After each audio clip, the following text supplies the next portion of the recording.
Selamat pagi, salam sejahtera bagi kita semua. Perkenalkan, nama saya Elinda Zainulum. Saya merupakan dosen pada program studi pendidikan teknik elektro, Fakultas Teknik Universitas Negeri Surabaya. Bidang keahlian saya adalah pendidikan teknik elektro. Dan pada perkuliahan, saya mengampu beberapa mata kuliah pendidikan, misalnya teori belajar dan psikologi pendidikan, serta mata kuliah elektronika, misalnya rangkaian elektronika dasar, rangkaian elektronika lanjut, elektronika digital di kelas teori maupun di kelas praktek. Pada saat ini saya akan menyampaikan unjuk kerja Tridharma Perguruan Tinggi pada bidang pendidikan dan pengajaran di mata kuliah rangkaian elektronika lanjut. Mata kuliah rangkaian elektronika lanjut memiliki beban studi 2 SKS dan merupakan mata kuliah wajib program studi yang ditempuh oleh mahasiswa semester 2 program studi S1 Pendidikan Teknik Elektro di Universitas Negeri Surabaya. Capaian pembelajaran mata kuliah rangkaian elektronika lanjut ini yang pertama, mahasiswa mampu menjelaskan prinsip kerja, karakteristik, dan jenis-jenis dari tiristor, serta merancang dan melakukan analisis dalam rangkaian pengendali daya. Yang kedua, mahasiswa mampu menganalisis respon frekuensi dari penguat sinyal kecil dan menentukan parameter frekuensi cut-off, bandwidth, dan efeknya terhadap kinerja rangkaian. Yang ketiga, mahasiswa mampu menjelaskan prinsip kerja dan karakteristik diferensial amplifier serta merancang dan menganalisis rangkaiannya untuk aplikasi penguat sinyal diferensial. Yang keempat, mahasiswa mampu menjelaskan prinsip dasar operasional amplifier ideal serta menerapkan konsep umpan balik negatif untuk merancang dan menganalisis rangkaian-rangkaian operasional amplifier dasar. Yang kelima, mahasiswa mampu menjelaskan konsep umpan balik negatif dalam sistem penguat serta menganalisis pengaruhnya terhadap gain, bandwidth, impedansi, dan kestabilan rangkaian. Yang keenam, mahasiswa mampu merancang dan menganalisis berbagai aplikasi rangkaian operasional amplifier linier seperti penguat inverting, non-inverting, summing amplifier, dan integrator. Yang ketujuh, mahasiswa mampu merancang dan menganalisis filter aktif berbasis operasional amplifier sesuai spesifikasi frekuensi yang ditentukan. Yang kedelapan, mahasiswa mampu merancang dan menganalisis aplikasi rangkaian operasional amplifier nonlinear seperti komparator, precision rectifier, dan rangkaian clipping maupun clamping. Yang kesembilan, mahasiswa mampu menjelaskan prinsip kerja dan merancang rangkaian osilator berbasis operasional amplifier serta mengevaluasi stabilitas dan frekuensi osilasinya. Dan yang terakhir, yang ke-10, mahasiswa mampu menjelaskan prinsip kerja dan rancangan rangkaian power supply regulator linier berbasis IC regulator dan operasional amplifier serta mengevaluasi performanya terhadap beban. Materi pembelajaran pada mata kuliah ini membahas tentang karakteristik, prinsip kerja, serta penerapan berbagai komponen dan rangkaian elektronika lanjut. Materi pada mata kuliah ini meliputi pengenalan dan aplikasi tiristor, analisis respon frekuensi dalam sistem elektronika, serta perancangan dan analisis diferensial amplifier. Fokus utama juga diberikan pada pemahaman dan penerapan operasional amplifier, baik dalam konfigurasi rangkaian umpan balik negatif, rangkaian linier, maupun rangkaian non-linier. Selain itu, mahasiswa akan mempelajari tentang perancangan filter aktif, pembuatan osilator, serta implementasi power supply regulator untuk sistem elektronika. Proses pembelajaran melibatkan pendekatan teoritis termasuk penggunaan simulasi untuk mendukung pemodelan dan analisis rangkaian. Setelah menyelesaikan mata kuliah ini, mahasiswa akan mampu menganalisis dan merancang rangkaian elektronika lanjut dengan pendekatan sistematis sebagai bekal dalam mengembangkan sistem kontrol, pengolahan sinyal, dan perangkat elektronika berbasis analog.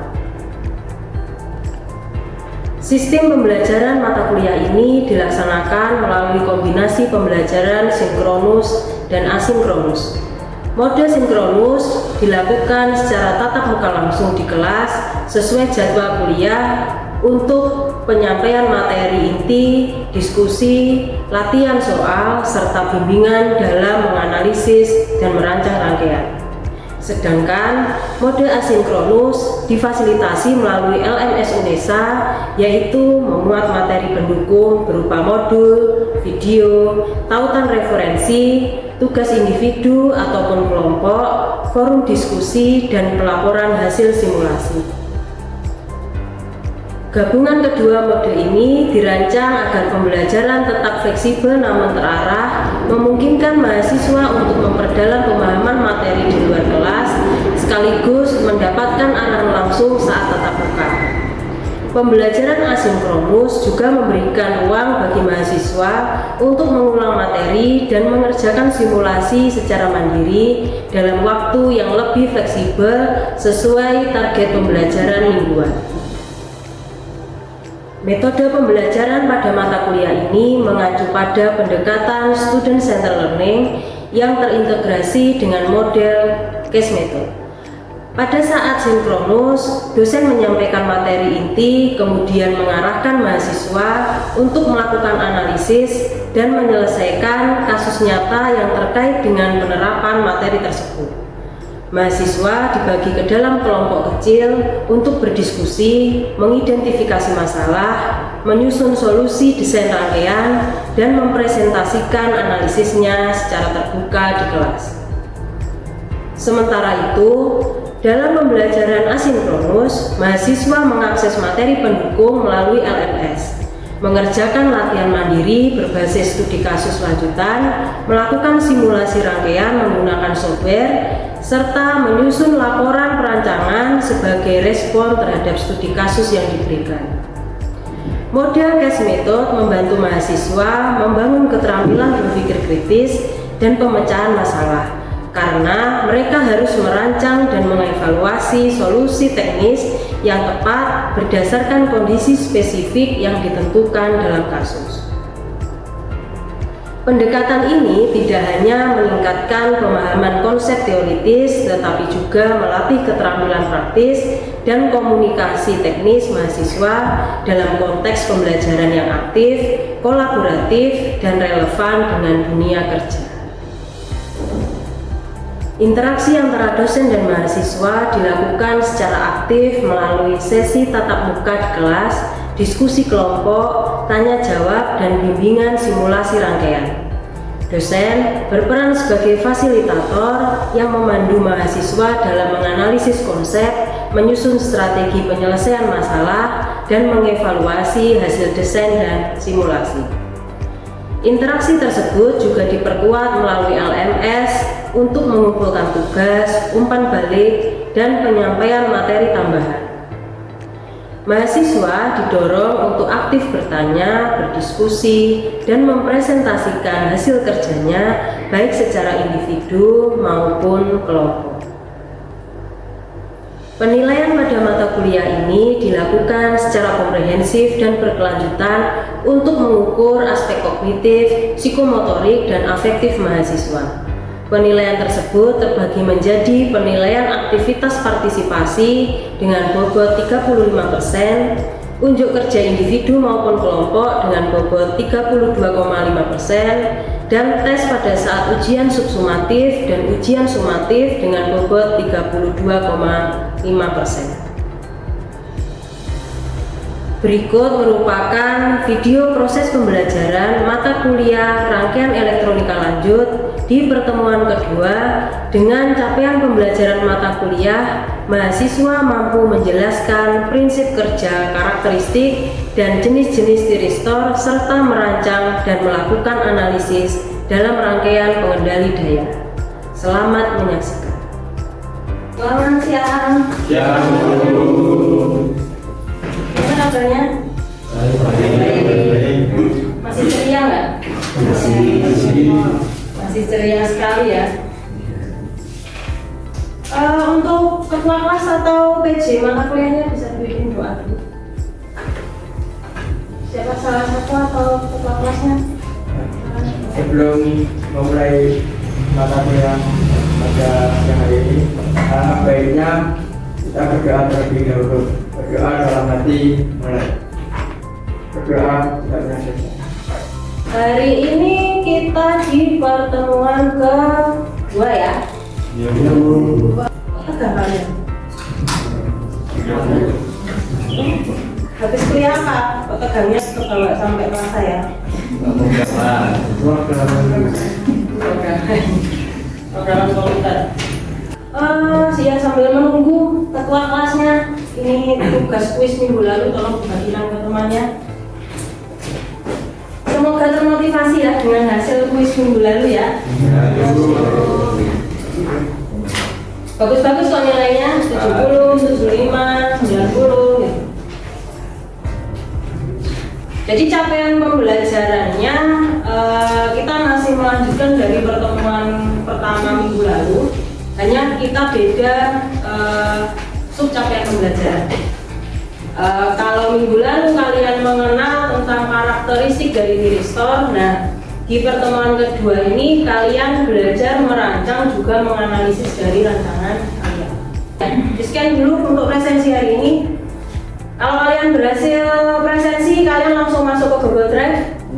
Masuk ke Google Drive, di sana sudah ada materi PowerPoint yang saya akan paparkan hari ini. Berisi materi juga bahan diskusi untuk kalian nanti. Silahkan dibuka Google Drive-nya. Kita mulai dari contoh perangkat listrik. Contoh perangkat listrik yang ada di sekitar kita, yang kita gunakan setiap hari, yang kita pernah lihat, yang kita tahu, bahkan kadang kita gunakan. Itu ada gambar apa itu? Motor listrik atau pompa air, mereknya Sanyo gitu ya.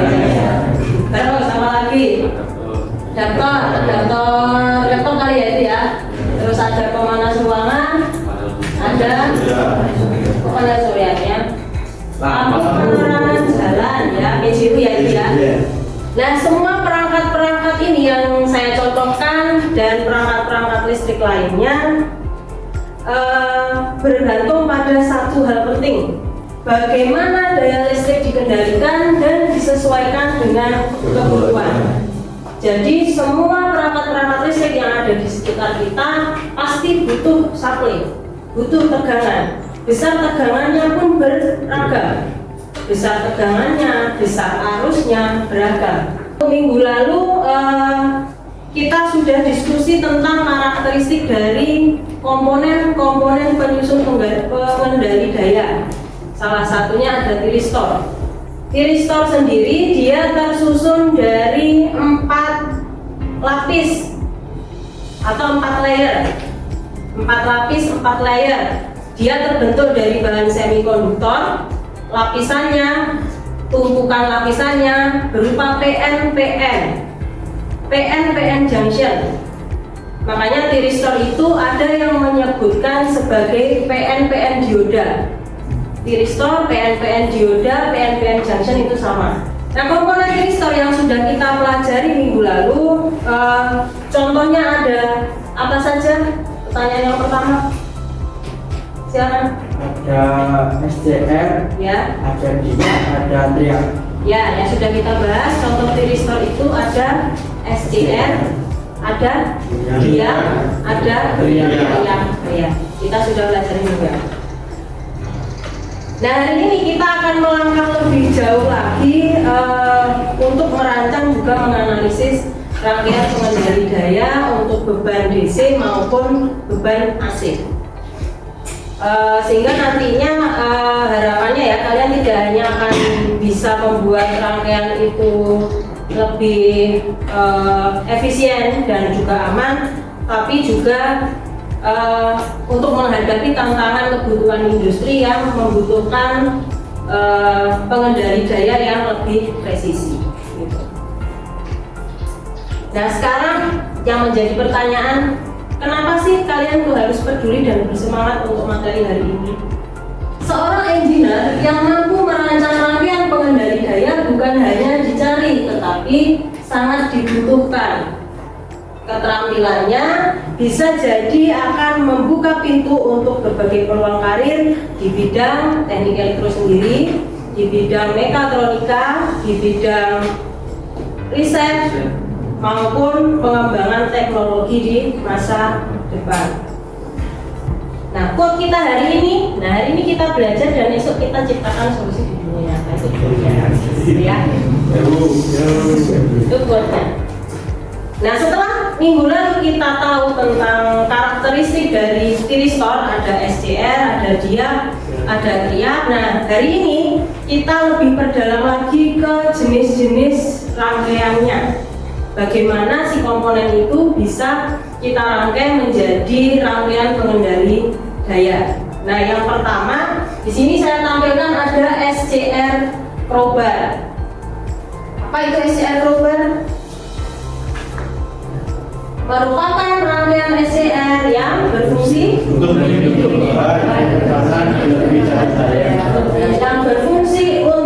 melindungi beban dan tegangan berlebih dari catur daya atau power supply, gitu ya.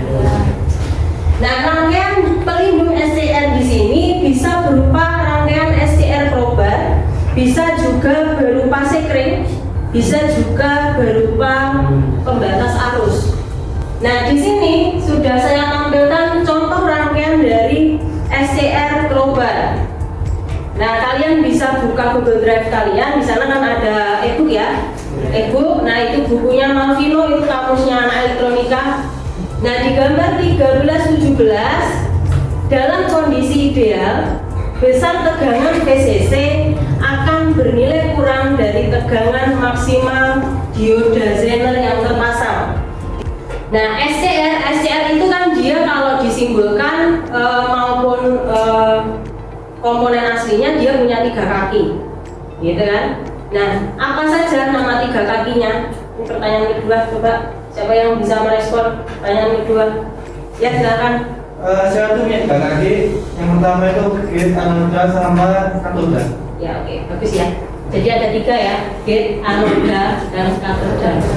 VCC di situ sumber tegangan ya, atau power supply, sumber tegangan. VZ adalah tegangan Zener ditambah VGT. Nah, ini pertanyaan yang ketiga, apa itu VGT? VGT itu merupakan tegangan yang diperlukan untuk mengaktifkan SCR. Oke. VGT merupakan tegangan yang diperlukan untuk mengaktifkan SCR. SCR crowbar di gambar 13-17 itu sudah bisa dikatakan cukup memadai. Namun rangkaian di 13-17 di sini bisa dimodifikasi. Dimodifikasinya menjadi seperti apa? Seperti di gambar 13-18. Ada penambahan komponen baru. Apa itu komponennya?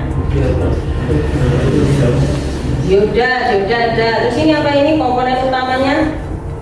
Transistor. Nah, gitu ya.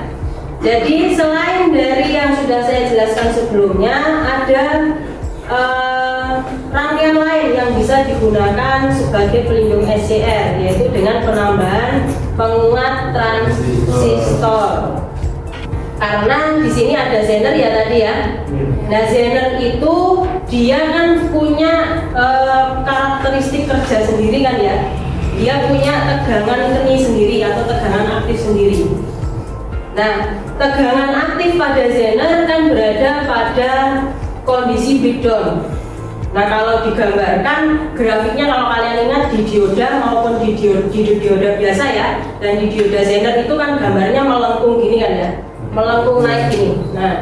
Nah itu yang menyebabkan gambar 13-17 di sini dia kalau dibandingkan 13-18 dia kurang efektif karena adanya tegangan keni pada Zener. Yang diharapkan grafik dari rangkaian SCR pelindung SCR di sini dia tegak lurus ke atas. Tegak lurus ke atas seperti karakteristik breakover. Jadi ketika tegangannya melebihi VAK dia akan naik ya, dia mulai kerja ya. VAK itu VMI itu loh, tegangan aktif itu loh ya.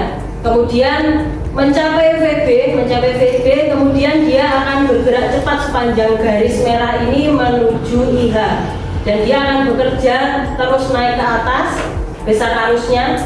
Kita bisa lihat arusnya begitu sampai dengan nilai IH di bawah dari IH dari SCR yang kita gunakan. Begitu. Semoga paham ya.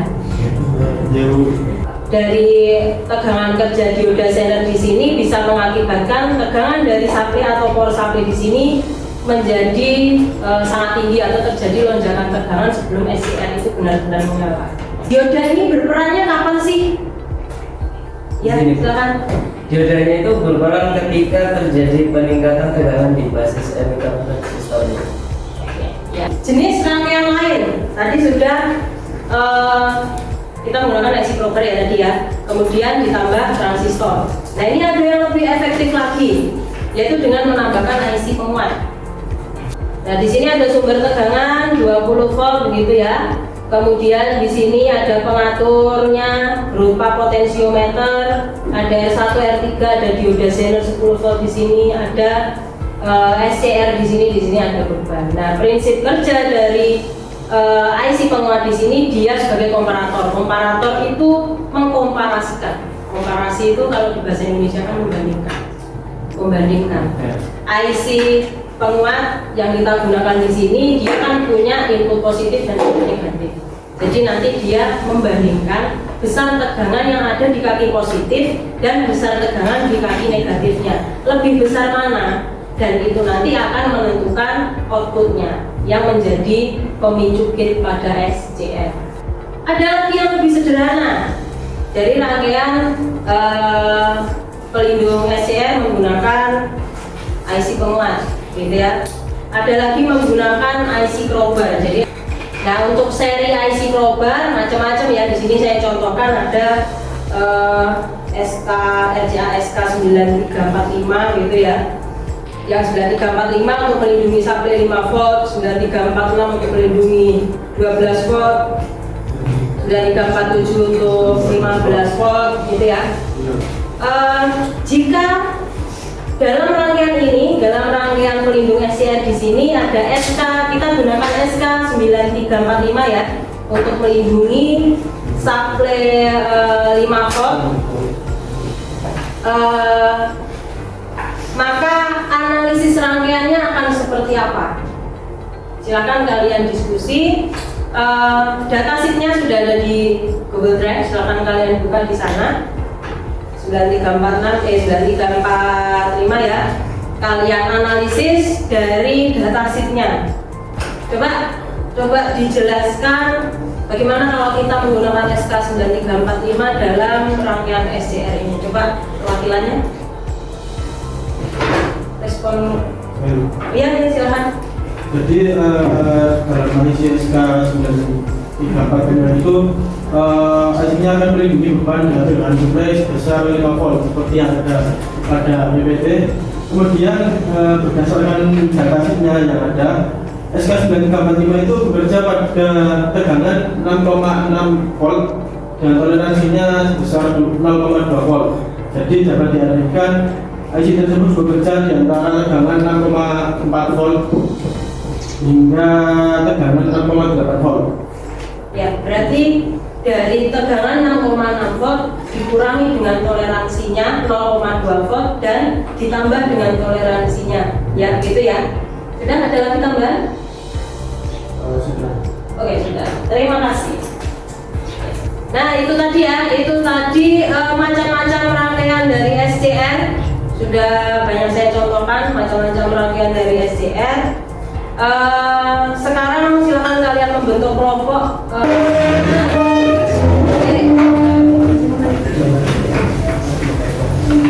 Nah, diskusi kelompoknya apa? Nah, rancanglah bersama teman kelompok kalian rangkaian pengendali daya menggunakan tiristor. Kemudian silakan kalian lakukan analisis pada rangkaian itu.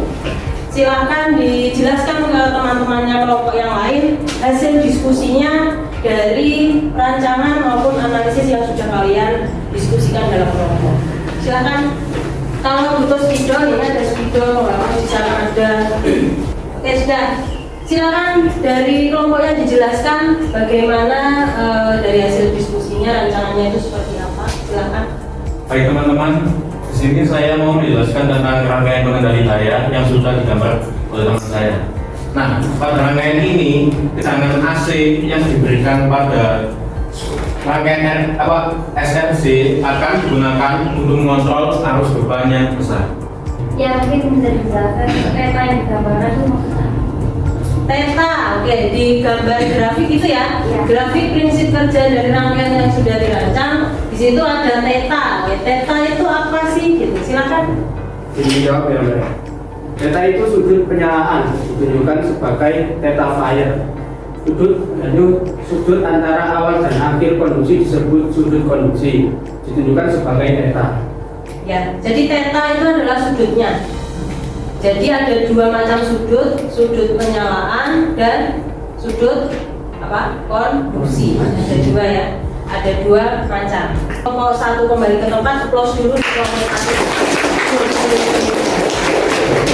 Kalau kita cermati bersama dari rancangan maupun analisisnya, rancangannya sudah bagus semua dari di setiap kelompok yang sudah presentasi. Hanya saja analisisnya di sini yang perlu diperdalam kembali. Ada dua hal yang perlu dipertimbangkan, yaitu dengan adanya efek tegangan dan arus transien. Nah, ketika tegangan AC digunakan untuk suplai anoda dari SCR, akan ada kemungkinan kesalahan pemicuan pada gen. Nah, jadi apa? Transien itu kesempatan respon ke 6. Transien merupakan Nggak dengar saya, suaranya nggak kencang. transien merupakan kondisi perubahan dari tegangan nol ke tegangan stasioner. Kondisi perubahan dari tegangan 0 ke stasioner atau tegangan maksimal gitu ya, ataupun sebaliknya, itu adalah kondisi transien.